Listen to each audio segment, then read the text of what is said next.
distinguished speakers and guests, strategic and media partners, participants.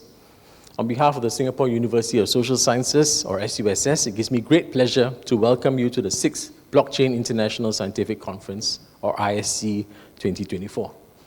SUSS is honored to co-organize ISC 2024 with the British Blockchain Association. The theme of ISC 2024 is Innovation Without Borders, which is entirely timely and appropriate. Blockchain, together with the larger system of Web3, at present still constitutes something of a brave new world. To me, in spirit and ethos, it resembles social media some 50 to 20 years ago. Some of you may not remember social media when it appeared about 20 years ago, but the older ones in the room, like me, will remember this. Yeah? And at that time, there was a certain incredulity about it. And few could have imagined that one day, more than 5 billion people around the world would be on social media, about 62% of the global population. And this is despite internet access problems in some less developed countries. Yeah? And that it would have applications and implications, not just for social networking, but for powerful digital marketing, political influence, crowdfunding, but also less salubrious phenomena like fake news, frauds, and scams and pornography. Similarly, today, we seem to have only explored the tip of the iceberg, or merely the beachhead of blockchain application and impact. We haven't fully explored the myriad possibilities of using blockchain, especially in the more human realms of philanthropy, social work and counselling, religion and spirituality, social cohesion and resilience, and so on. And these are, of course, areas which are not just important to SUSS, but important for society, for all of us, really.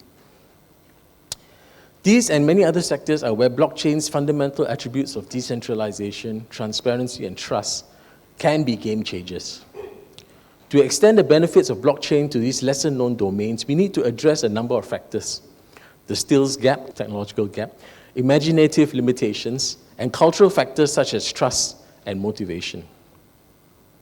For the skills gap, we just have to keep plugging away and making blockchain, like AI, more and more a part of our educational process. But there's a chicken and egg issue here, which is that the take-up for such training is co-causal with the social applications and the cultural acceptance of blockchain.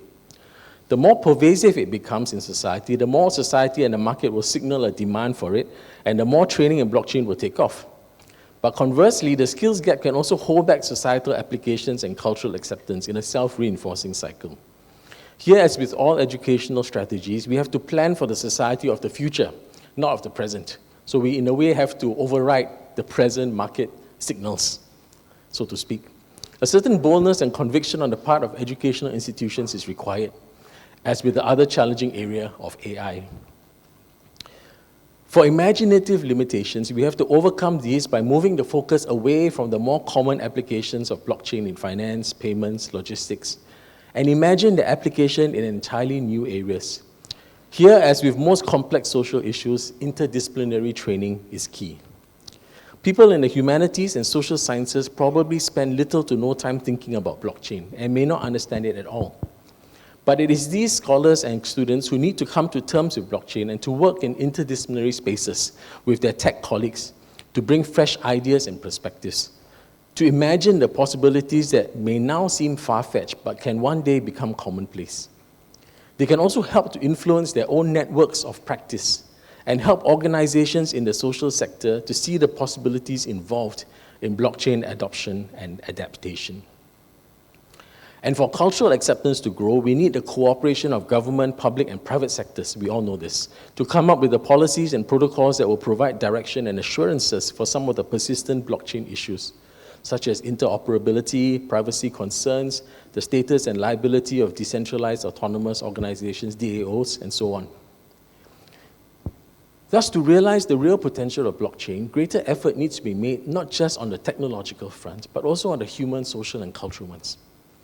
SUSS, as Carmen has said, with its whole of university mission to advance social good, is keen to work with industry and government partners to extend the frontiers of technologies like blockchain and to ensure that they are implemented in ways that can bring greater benefit to society.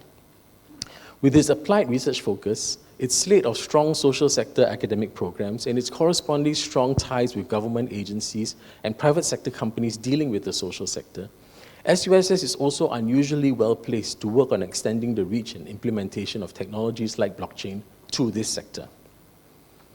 Events and fora like ISC2024 are very important in carrying out this mission.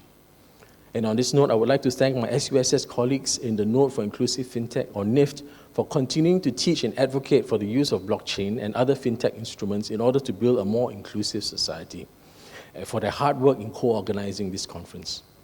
My heartfelt thanks also to the British Blockchain Association for partnering us in co-hosting this event.